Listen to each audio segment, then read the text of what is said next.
पुढील कार्यक्रम प्रसारित करणारे आहेत जॉयस्मेर मिनिस्ट्रीचे मित्र आणि भागीदार.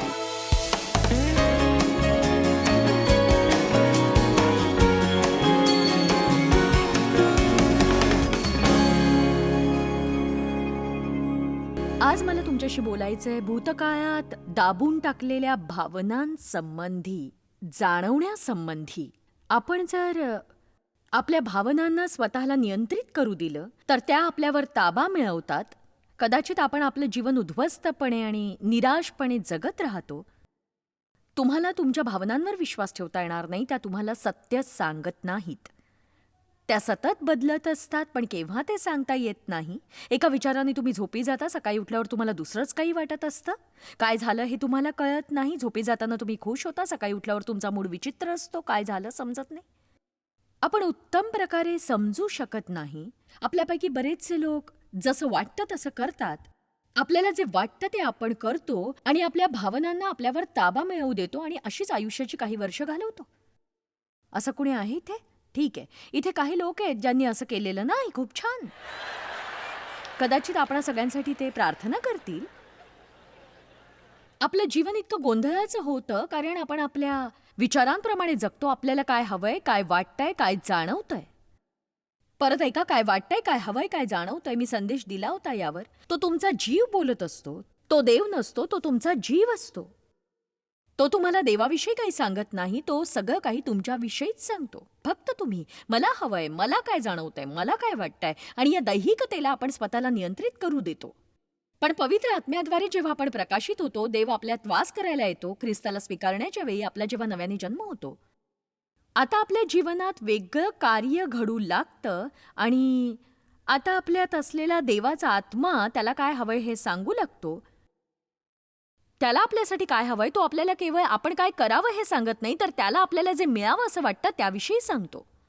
योहान 10:10 चोर येतो तो केवळ चोरी, घात व नाश करावयास येतो. येशू म्हणतो मी आलो. तो आला त्याचे आभार मानायला हवेत. मी तर त्यांना जीवनप्राप्ती व्हावी व ती विपुल प्रमाणात व्हावी म्हणून आलो आहे. जर तुम्ही जीवनाचा आनंद लुटत नसाल तर देवाने उत्तम असं दिलेलं तुम्ही चुकवताय. किती जण जीवनाचा अधिक आनंद लुटणार आहात? अजून एक गोष्ट तुम्हाला करावी लागणार आहे, ती म्हणजे दबावाखाली कार्य करायला शिकणं, समस्या हाताळायला शिकणं आणि त्यामुळे पराभूत न होण्यास शिकणं. तुम्ही म्हणाल मला असं वाटतं त्याला मी काही करू शकत नाही. आपण त्यासंबंधी बोलूया. जसं आपल्याला वाटतं तोच एक मार्ग नसतो. मी म्हटलं वाटणं तीव्र असू शकतं.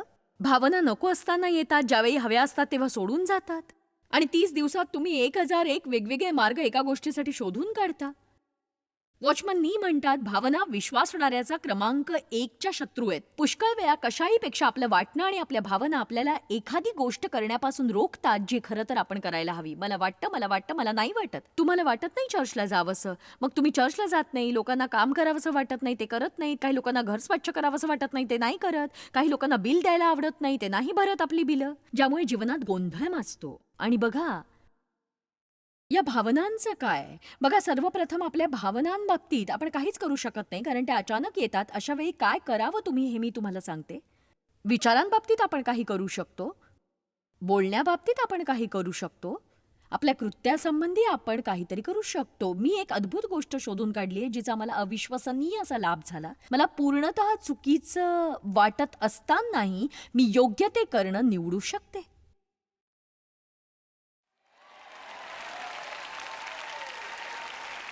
मला वाटलं की मी कुणाला तरी थोबाडीत मारावी आणि मी त्यांच्यासाठी प्रार्थना करणं निवडू शकते, त्यांना हसवू शकते, त्यांच्याशी बोलू शकते, जरी माझ्या देहाला एक प्रकारचा झटका आलेला असला तरीही. बायबल सांगतं आपण दैहिकतेला जीवे मारायला हवं. हे जरा हिंसक वाटतं पण ते असं सांगतं. दैहिकतेला जीवे मारा. एखाद्या गोष्टीला कसं ठार मारायचं, तिचं पोषण करायचं नाही. जोवर आपण दैहिकपणे वागत राहतो आपण त्याचं पोषण करत राहतो. प्रत्येक वेळी दैहिकतेला नाकारायचं, देवाला होकार द्यायचा, दैहिकतेला झटका येऊ द्यायचा. लहान मुलांना तुम्ही कसं वागवता? हे बघ, तू कसाही रडलास तरी मी तुझा हट्ट पुरवणार नाही. अशाच प्रकारे दैहिकतेशी वागा कारण तुमची दैहिकता लहान मुलासारखी आहे. तुम्हाला थोडा झटका आला तरी चालेल, तुम्हाला दयनीय व्हावं लागलं तरी चालेल, तुम्हाला वरखाली व्हावं लागलं, स्वतःची कीव आली तरी, अगदी काहीही झालं तरी, कितीही अस्वस्थ वाटलं तरी, भावना या वर जातात खाली येतात, वर जातात खाली येतात, वर जातात खाली येतात. मला कंटाळा आलाय हा खेळ खेळणं, खो खो.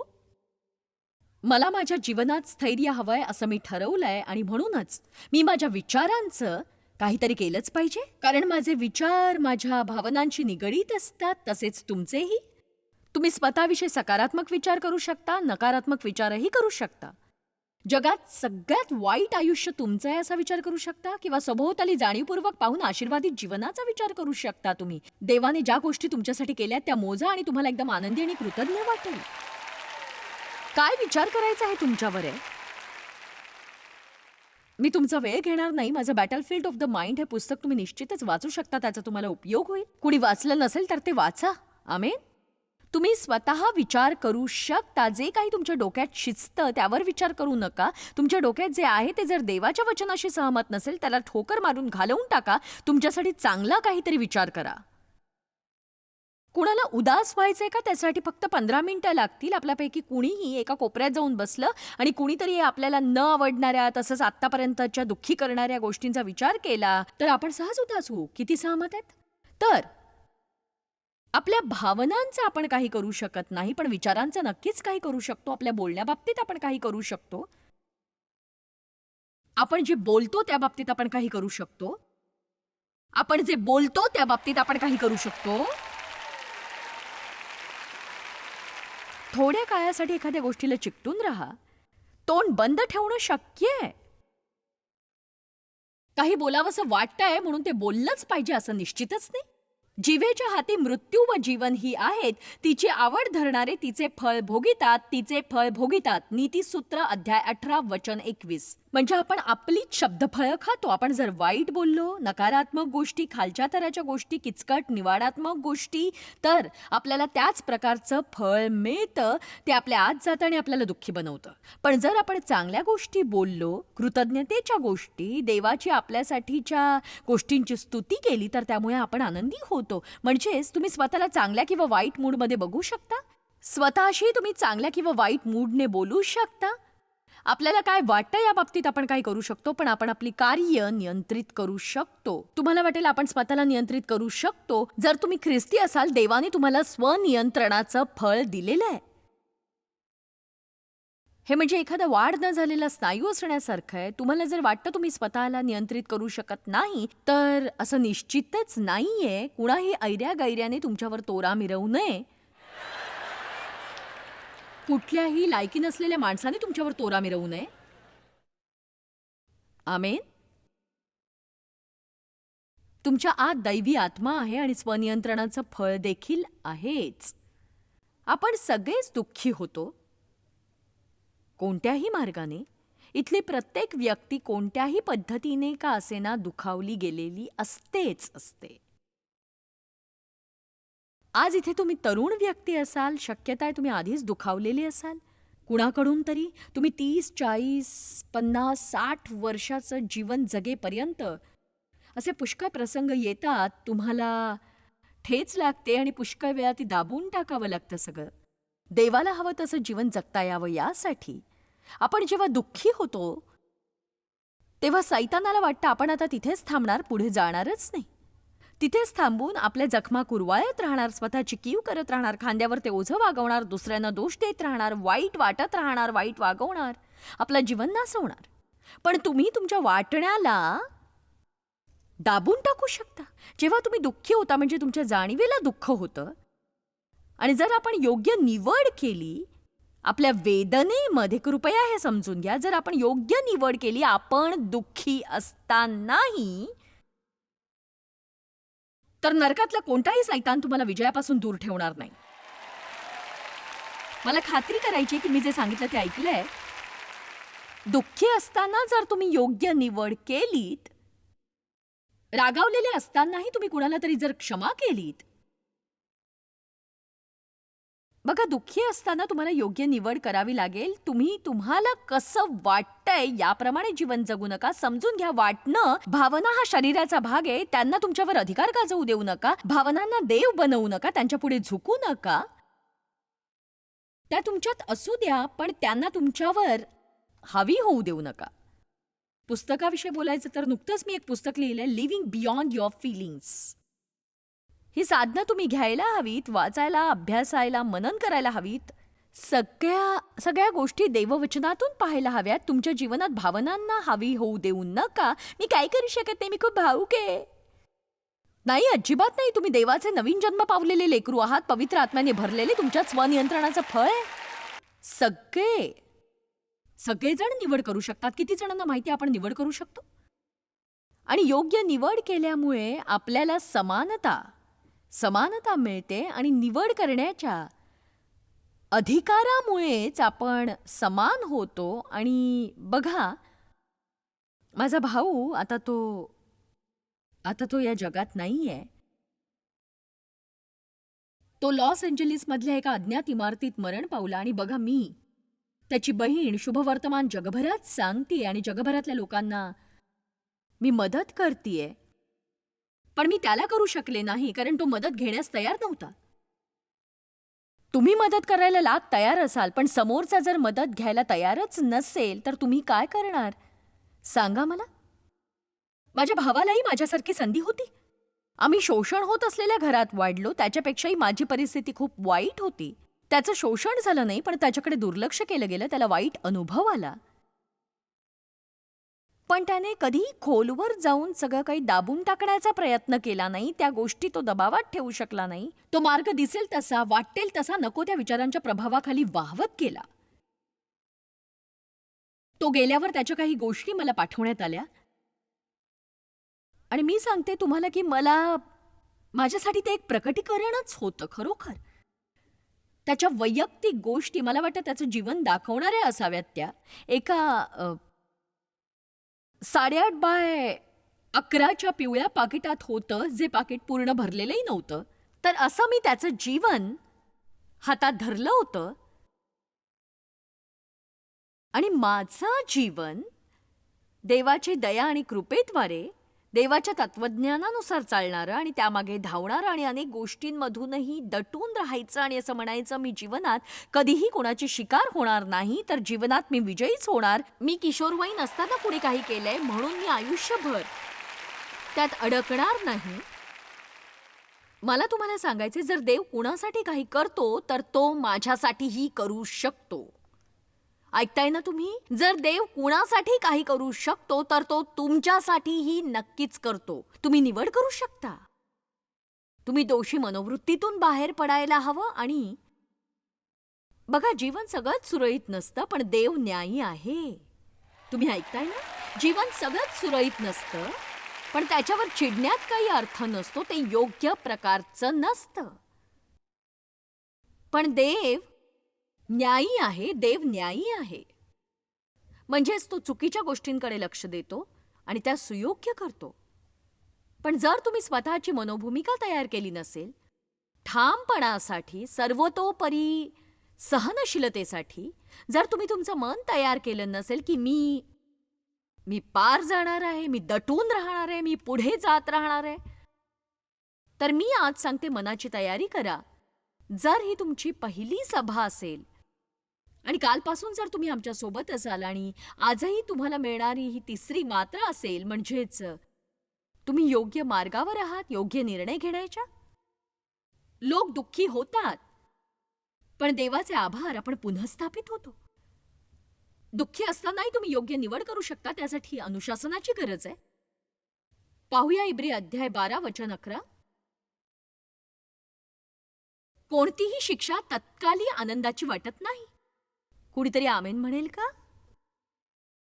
उलट खेदाची वाटते. तरी ज्यांना तिच्याकडून वळण लागले आहे त्यांना ती पुढे नीतिमत्व हे शांतिकारक फळ देते. शांतिकारक फळ. आपण इथेच थांबूया. कोणतीही शिक्षा नाही जेव्हा तुम्ही शिकत असता. जर तुम्हाला काही करावंसं वाटत नसेल, तुम्ही ते करण्याचा निश्चय करा. कसंही करून तुम्हाला चुकीचं करावंसं वाटत असेल तरी योग्य ते करण्याचा प्रयत्न करा. त्यावेळी तुम्हाला बरं वाटणार नाही, पण कल्पना करा नंतर काय होणार आहे याची तुम्हाला प्रतिफळ मिळेल. मला आज तुमच्याशी देव जो प्रतिफळ देणारा आहे त्यासंबंधी बोलायचंय. इब्री अध्याय 11 वचन 6 मध्ये तो म्हणतो, विश्वासाशिवाय आपण देवाला संतोष देऊ शकत नाही. आणि आज जे त्याच्याकडे आले आहेत त्यांनी विश्वास ठेवावा की तो आहे.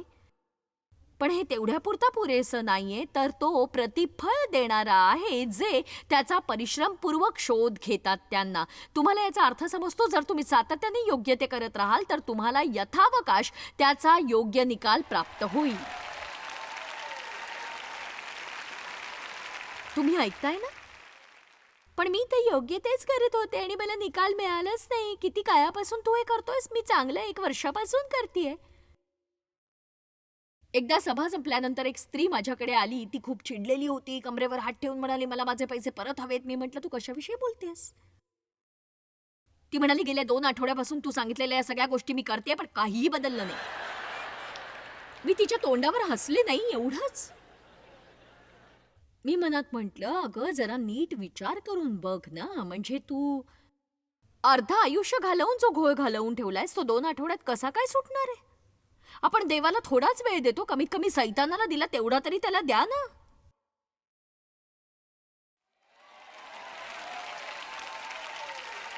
आमेन.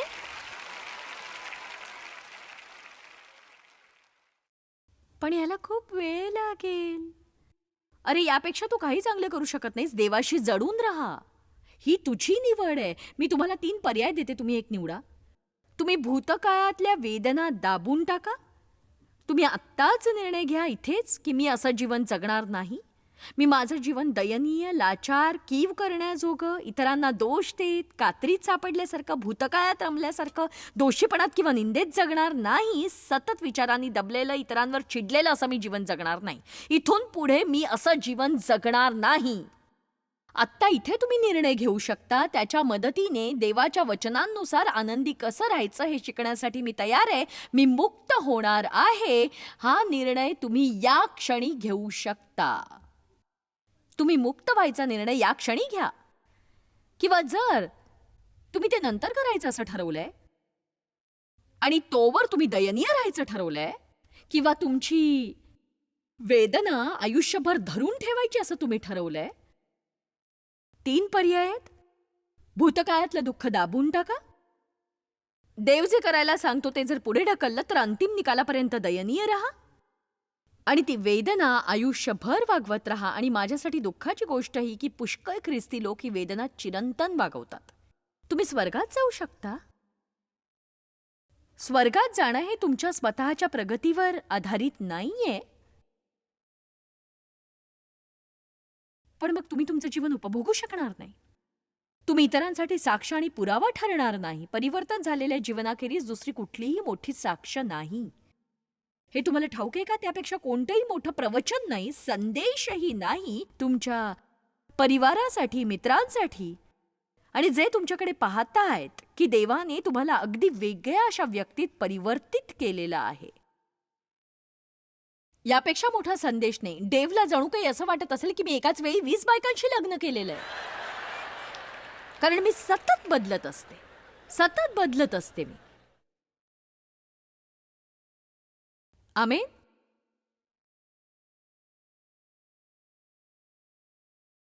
देवला दुसऱ्या कुणाला पकडून आणायची गरज नाही, कारण प्रत्येक आठवड्यात मी बदलत असते.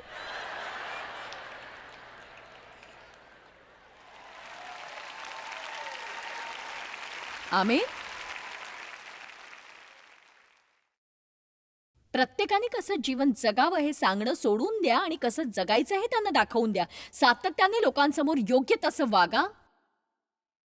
जरी तुम्हाला वाटत नसलं तरी. आता बघा, आपण जातोय बायबलमधल्या माझ्या आवडत्या जागी, यशया अध्याय 61 वचन 7 आणि 8. माझी इच्छा आहे तुझ्यासारखा विजय मला मिळावा जॉयस. एक सांगू का माझ्या मित्रा? फक्त इच्छा केल्याने काहीही होत नाही. मी विसरून जाऊन पुढे पुढे जात राहिले. आसमानी भरलेल्या तलावात पोहत पोहत जगणं नाकारलं मी. संपूर्ण यशया 61 खूप छान आहे. अशांसाठी जे दुःखी आणि पोळलेले आहेत. ते आपल्याला सांगतं राखेच्या जागी कसं सौंदर्य असतं, कढण्याच्या जागी आनंदाचं तेल कसं लावलं जातं. मला वचन 7 आणि 8 खूपच आवडतं, कारण माझ्या जीवनात खूप लज्जा होती घडलेल्या काही घटनांमुळे. आणि मला वाटायचं की आता खूप उशीर झालाय, माझं बालपण हिरावलं गेलंय, माझी निरागसता हरवलीये, कुणीही माझ्यावर प्रेम करेल असं मला वाटत नव्हतं. म्हणजे गोंधळच होते मी. आणि आता बघा, देवाने कितीतरी पटीने मला परत केलंय. पण बायबलमधल्या यशाया 61 वचन 7-8 या वचनांनी मला मोठी आशा दिली. तुमच्या अप्रतिष्ठेचा मोबदला तुम्हास दुप्पट मिळेल, म्हणजेच प्रतिफळ, परतावा. मी याला डबल फॉर ट्रबल असं म्हणते. आपल्या उपमर्ताबद्दल व अपमानाबद्दल मिळालेल्या वतन भागानेच ते लोक आनंद पावतील. मला हे खूप आवडतं, कारण बघा, मेल्यावर स्वर्गात गेल्यानंतर नाही, तर हे महान कार्य इथल्या वतनात होणार आहे. इथे या वतनात, आपल्या आयुष्यात. देव म्हणतो त्यांना दुप्पट मिळेल त्यांच्या झालेल्या उपमर्दाबद्दल, आणि ते चिरकाल आनंद पावतील. ते चिरकाल आनंद पावतील. म्हणजे यामुळे जर आपण उत्साहित होणार नसू तर मला नाही वाटत कशाने होऊ. 8व्या वचनाची सुरुवात, कारण मला परमेश्वराला न्याय प्रिय आहे. देवाला कशाही पेक्षा दुःख, गैरवागणूक, शोषण, एकलकोंडेपण, फसवणूक, नाकारलेपण, खोटारडेपणा, झालेली टीका, भग्न हृदय, असे लोक जर त्याच्याकडे वळाले आणि म्हणाले, देवा, जे काही माझ्याकडे आहे ते भग्नावशेष आहेत, मी तुला स्वतःला समर्पित करतोय, तू माझं करायचं ते कर. तुला देण्यासाठी माझ्याकडे काहीही नाही. जर माझ्या बाबतीत तुला काही करायचं असेल तर मी इथे. मला विश्वास आहे की तू मला राखेच्या ऐवजी सौंदर्य देशील, दुःखाच्या बदल्यात सुख देशील. आणि बघा, अशा प्रकारचे लोक देवाला आवडतात सर्वाधिक. आणि त्यांच्या जीवनाला न्याय देण्यासाठी, त्यांच्या जीवनात काहीतरी घडवण्यासाठी, त्यांच्यासाठी आणि त्यांच्याद्वारे त्यांच्यासाठी, अशा प्रकारे की आश्चर्याने त्यांचं तोंड वासून राहील. माझा विश्वासच बसत नाही. म्हणजे खरं सांगते, प्रामाणिकपणे देवाने जे माझ्या जीवनात केलंय त्यावर माझा विश्वासच बसत नाही. मलाकी अध्याय 3 वचन 10, सेनाधीश परमेश्वर म्हणतो, माझ्या मंदिरात अन्न असावे म्हणून सगळा दशमांश तुम्ही भांडारात आणा, म्हणजे मी आकाश कपाटे उघडून जागा पुरणार नाही, एवढा आशीर्वाद तुम्हाकरिता वर्षितो की नाही याविषयी माझी प्रतीती पहा. देव इतका चांगला आहे की आपण त्याचा विचारही करू शकणार नाही. इतका देव चांगला आहे. तो प्रतिफळ देणार आहे, यावर विश्वास ठेवा. तुम्ही जे काही गमावलंय त्याचा विचार करणं सोडून द्या आणि तुमच्या जीवनात देव काय प्रतिफळ देतो ते पहा. तुमच्या जुन्या उपमर्दाबद्दल दुप्पट प्रमाणात अपेक्षित करा, आशादायकपणे. मी संपूर्ण आयुष्य वसुली करण्यात घालवणार नाही. आज माझ्या जीवनात काहीतरी अद्भुत घडावं अशी माझी अपेक्षा आहे. तुमचा काय विचार आहे? योएल 2:25 मध्ये तो म्हणतो, टोळांनी ज्या वर्षीचे तुमचे उत्पन्न खाल्ले त्याची तुम्हास भरपाई करून देईन आणि तुम्ही भरपूर अन्न खाल आणि तृप्त व्हाल. परमेश्वराच्या नावाची स्तुती कराल. माझी प्रजा कधीही लज्जित होणार नाही. बघा, मला विश्वास आहे की कठीण समयातून जाताना जर तुम्ही त्या कठीणपणावर लक्ष केंद्रित केलं तर ते अजून कठीण होतं. पण जर तुम्ही प्रतिफळावर लक्ष केंद्रित केलं, जे तुम्हाला परिश्रम केल्यावर, सहन केल्यावर मिळणार आहे. सहन करणं म्हणजे काय सांगू? सहन करणं म्हणजे सैतानाला पराभूत करणं. मनाची तयारी करा की मी सैतानाला पराभूत करणारच. चला, मनाची तयारी करा, मी सैतानाला पराभूत करणारच.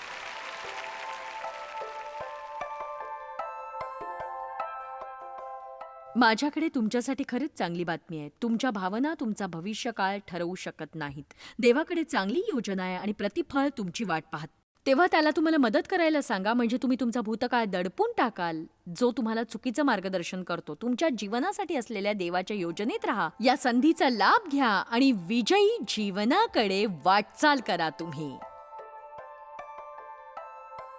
जॉयस्मायर मिनिस्ट्रीज करता तुम्ही खूप मौल्यवान आहात. आम्हाला तुमचं कौतुक आहे आणि जगभरामध्ये हे सेवा कार्य शक्य करण्याकरता आम्ही आमच्या मित्रांचे आणि पार्टनर्सचे आभारी आहोत. आम्ही एकत्रितपणे भुकेल्यांना खाऊ घालतो, गरिबांना वस्त्र देतो आणि राष्ट्रांना सुवार्ता सांगतो. तुमच्या प्रार्थनेच्या विनंती करता आमच्याविषयी आणखी माहिती मिळवा. जॉयसच्या कॉन्फरन्सच्या तारखा पहा आणि ख्रिस्ताची प्रीती जगभरामध्ये पसरवण्याकरता आमचे सहभागी व्हा. याचा सर्व खर्च जॉयस्मॅर मिनिस्ट्रीचे मित्र आणि भागीदार करत आहेत.